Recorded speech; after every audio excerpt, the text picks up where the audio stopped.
นโลกกว้างที่เธอต้องเจอฉันดูวุ่นวายฉันก็เข้าใจฉันก็รู้ที่เธอทุ่มเทการตอบสับสนยากเลยออกมาฉันก็รู้เธอไม่ชอบนะ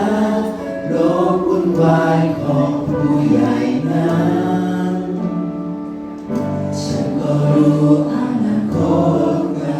เธอมีทางเลือกของเธอเองฟ้ายิ่งกว่ามุนชีวิตอยู่บนโลกนี้นั้นมีคุณค่าไม่มีใครหรอกนะจะทิ้งให้สิทธิ์ของตนจับมือเธอ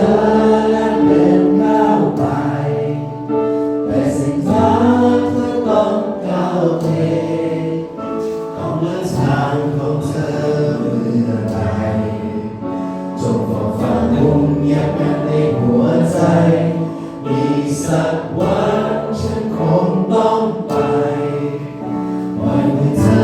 ให้เดินก้าวไปเมื่อเธอเดินผ่านผิดทางโลกเห็นเธอขึ้นมามองท้องฟ้าที่สดใส